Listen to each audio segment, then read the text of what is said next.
Right మరో big breaking చూస్తున్నాం. BRS అధినేత ట్రబుల్ షూటర్ హరీష్ రావుకు పార్టీ అధినేత కీలక బాధ్యతలు అప్పగించినట్లు తెలుస్తోంది. అధికార కాంగ్రెస్ తో పాటు భారతీయ జనతా పార్టీని ధీటుగా ఎదుర్కొనేందుకు హరీష్ ను రంగంలోకి దింపినట్లు సమాచారం. బీఆర్ఎస్ పై అటు కాంగ్రెస్ పార్టీ కాళేశ్వరం కమిషన్ నివేదికతో విరుచుకుపడుతోంది. మరోవైపు బీఆర్ఎస్ నాయకులను పార్టీలో చేర్చుకుని దెబ్బ కొట్టాలని భారతీయ జనతా పార్టీ పావులు కదుపుతోంది. బీఆర్ఎస్ కు ఎక్కువ నష్టం కాకుండా చూసుకోవాలని కేసీఆర్ వ్యూహాలు రచిస్తున్నారు. అసెంబ్లీలో కాళేశ్వరంపై చర్చకు కూడా కేసీఆర్ గైర్హాజరయ్యే అవకాశం ఉంది. దీంతో బీఆర్ఎస్ పక్షాన వాదనలు వినిపించే బాధ్యత హరీష్ రావుకు అప్పగించినట్లు సమాచారం. ఇక అటు జిల్లాల వారీగా నేతలతో సంప్రదింపులు జరుపుతున్నారు.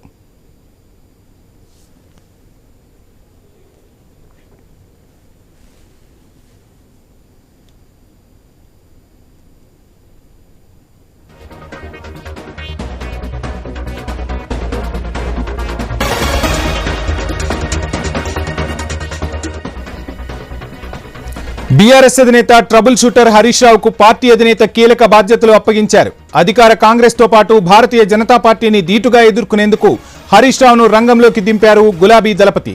బీఆర్ఎస్ పై అటు కాంగ్రెస్ పార్టీ కాళేశ్వరం కమిషన్ నివేదికతో విరుచుకుపడుతోంది. మరోవైపు బీఆర్ఎస్ నాయకులను పార్టీలో చేర్చుకుని దెబ్బ కొట్టాలని భారతీయ జనతా పార్టీ పావులు కదుపుతోంది. బీఆర్ఎస్ కు ఎక్కువ నష్టం కాకుండా చూసుకోవాలని కేసీఆర్ వ్యూహాలు రచిస్తున్నారు.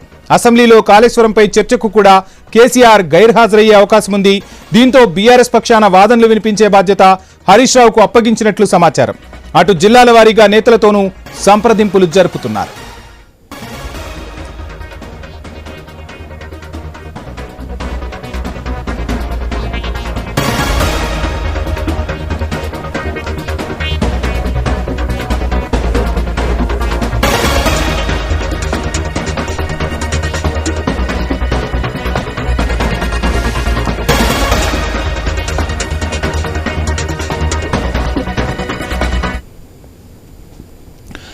రైట్ మొత్తంగా గులాబీ దళపతి పార్టీపై దృష్టి సారించారు. బీఆర్ఎస్ అధినేత ట్రబుల్ షూటర్ హరీష్ రావుకు కీలక బాధ్యతలు అప్పగించినట్టుగా తెలుస్తోంది.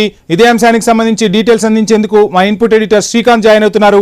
Srikanth, good evening. చూస్తున్నాం మొత్తంగా బీఆర్ఎస్ అధినేత గులాబీ దళపతి మరోసారి ట్రబుల్ షూటర్ హరీష్ రావుకు కీలక బాధ్యతలు అప్పగించినట్టుగా సమాచారం అందుతోంది.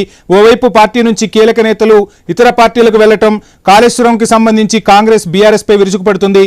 ఈ నేపథ్యంలో ట్రబుల్ షూటర్ హరీష్ రావుకు కీలక బాధ్యతలు అప్పగించినట్టుగా తెలుస్తుంది. డీటెయిల్స్ ఏంటి? Vamshi, good evening.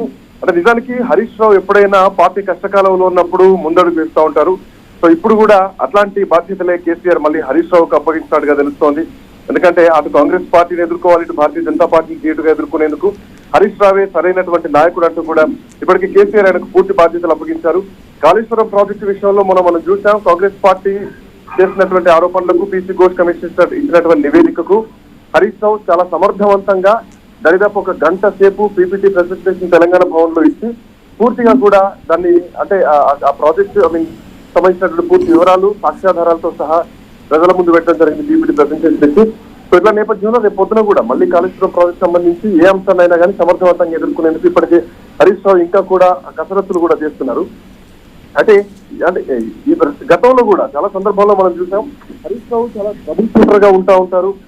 ఎప్పుడైనా కానీ పార్టీ కష్టకాలంలో ఉన్నప్పుడు గెలిపించేటువంటి బాధ్యతని హరీష్ రావు తీసుకుంటా ఉంటారు.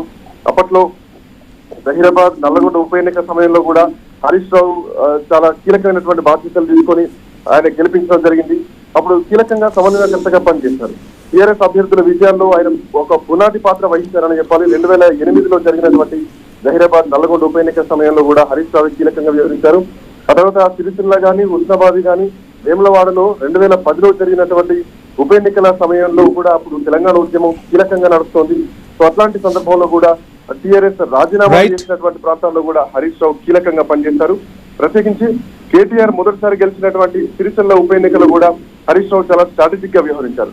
సో ఇప్పుడు ఒకవైపు అటు బీజేపీ, ఇటు కాంగ్రెస్ బీఆర్ఎస్ పార్టీ పైన చాలా ఆరోపణలు చేస్తూ ఇరుకున పెట్టేటువంటి పరిస్థితుల్లో రానున్న కాలంలో కూడా హరీష్ రావుకే పార్టీ పగ్గాలు అప్పచెప్పడం, మరోవైపు అచ్చంపేటలో గువ్వల బాలరాజు రాజీనామా చేసిన తర్వాత కూడా మిగతా ఎమ్మెల్యేలు కూడా వెళ్తున్నటువంటి క్రమంలో ఒకవైపు కాళేశ్వరం ప్రాజెక్ట్ సంబంధించి ఇప్పటికే ప్రభుత్వం చేస్తున్నటువంటి ఆరోపణల నేపథ్యంలో పార్టీని కూడా కాపాడుకోవడంతో పాటు అటు గువ్వల బాలరాజు పార్టీ రాజీనామా చేసిన తర్వాత అక్కడ ఉన్నటువంటి కార్యకర్తలతో కూడా హరీష్ రావు టచ్ లోకి వెళ్లారు.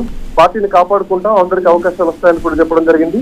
రానున్న కాలంలో ఎమ్మెల్యేలు ఎవరైతే పార్టీ వదిలి వెళ్లిపోయేస్తారు అని సంకేతాలు ఇచ్చారో వాళ్ళతో కూడా టచ్ లోకి వెళ్లి పార్టీని కాపాడుకునేటువంటి కీలకమైనటువంటి బాధ్యతలు కూడా హరీష్ రావు తీసుకున్నారు. పార్టీపై అసంతృప్తితో ఉన్న నాయకులను కూడా బుజ్జగించే పనిని హరీష్ రావుకు అప్పగించారు.